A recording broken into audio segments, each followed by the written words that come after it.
TV 24 news ವಾಹಿನಿಗೆ ಸ್ವಾಗತ. ಹಾವೇರಿ ಜಿಲ್ಲೆಯ ಶಿಗ್ಗಾವಿ ತಾಲೂಕಿನ ಬಂಕಾಪುರ ಪಟ್ಟಣದ ಆಂಜನೇಯ ದೇವಸ್ಥಾನದಲ್ಲಿ ಸೀತಾರಾಮ ಲಕ್ಷ್ಮಣ ಹಾಗೂ ನವಗ್ರಹ ಮೂರ್ತಿಗಳ ಪ್ರಾಣ ಪ್ರತಿಷ್ಠಾಪನೆ ಮತ್ತು ಕಳಸಾರೋಹಣ ಅಂಗವಾಗಿ ನಡೆದ ಧರ್ಮಸಭೆಯಲ್ಲಿ ಶ್ರೀರಾಮ್ ಸೇನೆಯ ರಾಷ್ಟ್ರೀಯ ಅಧ್ಯಕ್ಷ ಪ್ರಮೋದ್ ಮುತಾಲಿಕ್ ಮಾತನಾಡಿದರು. ಭಾರತೀಯರಲ್ಲಿ ದೇವರ ಭಕ್ತಿಯ ಜೊತೆಗೆ ದೇಶಭಕ್ತಿ ಕೂಡ ಬೆಳೆದಾಗ ಸುಂದರ, ಸುಭದ್ರ ಮತ್ತು ಸುರಕ್ಷಿತ ರಾಷ್ಟ್ರ ನಿರ್ಮಾಣ ಸಾಧ್ಯವಾಗುತ್ತೆ ಎಂದಿದ್ದಾರೆ. 500 ವರ್ಷಗಳ ಹೋರಾಟ ಮತ್ತು ಬಲಿದಾನದ ಫಲವಾಗಿ ಅಯೋಧ್ಯೆಯಲ್ಲಿ ರಾಮ ಮಂದಿರ ನಿರ್ಮಾಣವಾಗಿದ್ದು, ಬಂಕಾಪುರದಲ್ಲಿ ಮೇಲಗೇರಿ ಕುಟುಂಬ ಹಾಗೂ ಗ್ರಾಮಸ್ಥರ 12 ವರ್ಷದ ಶ್ರಮದ ಫಲವಾಗಿ ರಾಮ ಲಕ್ಷ್ಮಣ ಸೀತಾ ಮಂದಿರ ಲೋಕಾರ್ಪಣೆಗೊಂಡಿರುವುದು ಹೆಮ್ಮೆಯ ಸಂಗತಿ ಎಂದಿದ್ದಾರೆ. ಕಳೆದ 50 ವರ್ಷಗಳಿಂದ ಧರ್ಮ ಮತ್ತು ಮಾತೃಭೂಮಿ ಉಳಿವಿಗಾಗಿ ಹೋರಾಟ ನಡೆಸುತ್ತಿರುವ ಪರಿಣಾಮವಾಗಿ 124 ಪ್ರಕರಣಗಳನ್ನು ಎದುರಿಸುವಂತಾಗಿದೆ. ದೇಶ ಹಾಗೂ ಮಹಿಳೆಯರ ರಕ್ಷಣೆಗೆ, ಗೋಹತ್ಯೆ ನಿಷೇಧಕ್ಕಾಗಿ ಕೊನೆಯ ಉಸಿರು ಇರೋ ತನಕ ಹೋರಾಟ ಮುಂದುವರಿಸುತ್ತೀನಿ ಎಂದಿದ್ದಾರೆ. ಸ್ವಾರ್ಥ ರಾಜಕಾರಣಕ್ಕಾಗಿ ದೇಶ ಮತ್ತು ಧರ್ಮವನ್ನ ಬಲಿ ಕೊಡುತ್ತಿರುವ ರಾಜಕೀಯ ವ್ಯವಸ್ಥೆಯ ಬಗ್ಗೆ ಆತಂಕ ವ್ಯಕ್ತಪಡಿಸಿದ ಅವರು, ಮತದಾರರಲ್ಲಿ ಜಾಗೃತಿ ಅಗತ್ಯವಿದೆ ಎಂದಿದ್ದಾರೆ. ದೇಶ ಉಳಿದರೆ ಮಾತ್ರ ನಾವು ಉಳಿಯಲು ಸಾಧ್ಯ. ದೇಶಾಭಿಮಾನ ಮರೆತು ರಾಜಕೀಯ ಮಾಡಿದ್ರೆ ಭಾರತಕ್ಕೆ ಅಪಾಯ ಉಂಟಾಗಬಹುದು ಅಂತ ಎಚ್ಚರಿಸಿದ್ದಾರೆ. ಈ ದೇಶಕ್ಕೆ ನರೇಂದ್ರ ಮೋದಿ ಮತ್ತು ಯೋಗಿ ಆದಿತ್ಯನಾಥ್ ಅವರಂತಹ ನಾಯಕತ್ವ ಅಗತ್ಯವಿದೆ ಎಂದಿದ್ದಾರೆ. ಶಿರಸಾಷ್ಟಾಂಗ ಪ್ರಣಾಮಗಳನ್ನಾಗ್ತಾ ವೇದಿಕೆಯ ಮೇಲಿರುವಂತಹ ಪರಂ ಪೂಜ್ಯ ಸ್ವಾಮೀಜಿಯವರ ಪಾದಗಳಿಗೆ ನಮಸ್ಕಾರವನ್ನ ಮಾಡ್ತಾ ವೇದಿಕೆಯ ಮೇಲೆ ಒಂದು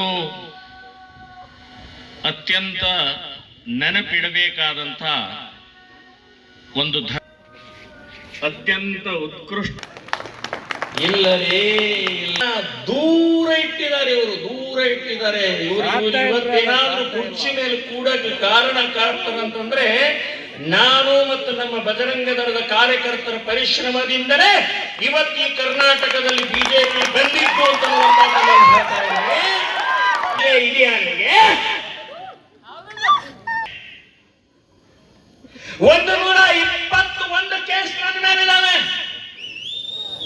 ಇನ್ನೂ ನಾಟ್ ಔಟ್ ಆಗಿಲ್ಲ. ಬಂದಿದ್ದಾರೆ ಪೊಲೀಸರು. ಸೊ ಇಂಥ ಪರಿಶ್ರಮ ಪಟ್ಟಂತ ಇದರಲ್ಲೇ ಸಾಯ್ತಾ ಇದ್ದಾರಲ್ಲ, ಕಾರ್ಯಕರ್ತರೇನು ಶಗಣಿ ತಿನ್ಬೇಕಾ? ಕಾರ್ಯಕರ್ತರು ಕಾಣಿಸೋದು ಎಂಥ ದ್ರೋಹರಿ. ಯಾವುದು ಬೇಡ ಅಂತ ಹೇಳಿ ಇನ್ನೊಂದು ಪಕ್ಷ ಪ್ರಾರಂಭ ಮಾಡಿದ್ರು. ಇವತ್ತು ಏನು ವ್ಯತ್ಯಾಸ? ಬಂಕಾಪುರ ನಗರದಲ್ಲಿ 3 ದಿನಗಳ ಕಾಲ ನಡೀತಕ್ಕಂಥ ಈ ದಿವ್ಯ ಸಮಾರಂಭದ ಈ ನಾಡಿನ ಹೆಸರಾಂತ ಮಠಗಳಲ್ಲೊಂದಾದಂತಹ ಶ್ರೀ ಷಡಕ್ಷರ ಬ್ರಹ್ಮರು ಮಾಡ್ಕೊಂಡು ಹೋಗಬೇಕಾಗಿದೆ. ಇವತ್ತು ಹಲವಾರು ಸಂಗತಿಗಳು ಇರುವಂಥದ್ದನ್ನ ಇಡೀ ನಾಡು, ಇಡೀ ಜಗತ್ತು ಗಮನಿಸಿದೆ.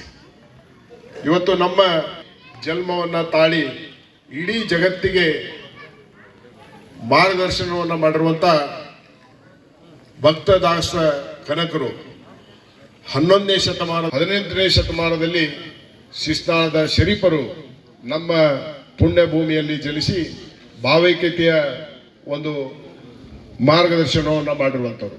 ಹೀಗೆ ಇಂಥ ಒಂದು ಸಂಸ್ಕೃತಿ ಸಂಗತಿಯನ್ನ ನಮ್ಮೆಲ್ಲ ಹಿರಿಯರು ಹೇಳ್ತಾ ಇರ್ತಾರೆ.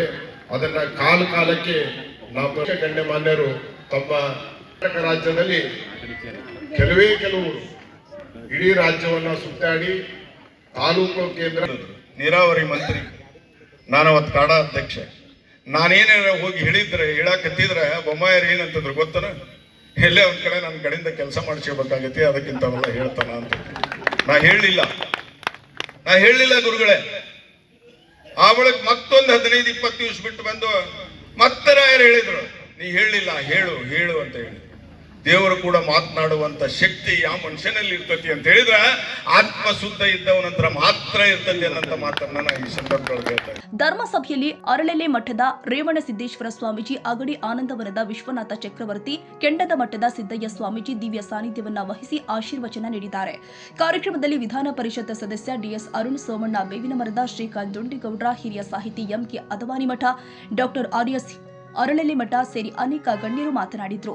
ಸಿದ್ಲಿಂಗಪ್ಪ ಕಮಡುಳ್ಳಿ, ರಾಘವೇಂದ್ರ ಮೇಲಗೇರಿ, ಮೋಹನ್ ಮೇಲಗೇರಿ, ಬಸವರಾಜ್ ನಾರಾಯಣಪುರ, ಸತೀಶ್ ಆಲಕಟ್ಟಿ, ಮೇಘರಾಜ್ ಕೋಲಿ, ಗಿರಿರಾಜ್ ದೇಸಾಯಿ ಸೇರಿ ದೇವಸ್ಥಾನ ಸೇವಾ ಸಮಿತಿಯ ಸದಸ್ಯರು ಮತ್ತು ಭಕ್ತರು ಉಪಸ್ಥಿತರಿದ್ದರು. ರವಿರಾಜ್ ಸಂಶಿ ಶಿಗ್ಗಾಂವ್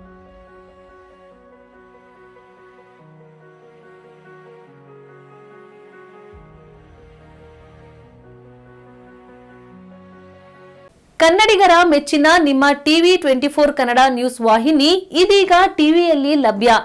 ಕರ್ನಾಟಕ ಮತ್ತು ದೇಶ ವಿದೇಶದ 360 ಡಿಗ್ರಿ ಸುದ್ದಿ ಹಾಗೂ ಉತ್ತರ ಕರ್ನಾಟಕ, ಬೆಳಗಾವಿ, ಬಾಗಲಕೋಟೆ, ಧಾರವಾಡ, ಹಾವೇರಿ, ಗದಗ, ಬಿಜಾಪುರ ಜಿಲ್ಲೆಯ ಕ್ಷಣ ಕ್ಷಣದ ವಿವರವನ್ನ ಪಡೆಯುವುದಕ್ಕೆ ಟಿವಿ 24 ಕನ್ನಡ ನ್ಯೂಸ್ ವಾಹಿನಿಯನ್ನ ಲೈಕ್ ಮಾಡಿ, ವಿಡಿಯೋಗಳನ್ನ ಶೇರ್ ಮಾಡಿ, ಕಮೆಂಟ್ ಮಾಡುವ ಮೂಲಕ ನಮ್ಮ ವಾಹಿನಿಗೆ ಸಹಕಾರ ನೀಡಿ ಮತ್ತು ಚಾನೆಲ್ ಅನ್ನ ಸಬ್ಸ್ಕ್ರೈಬ್ ಮಾಡಿ. Thank you.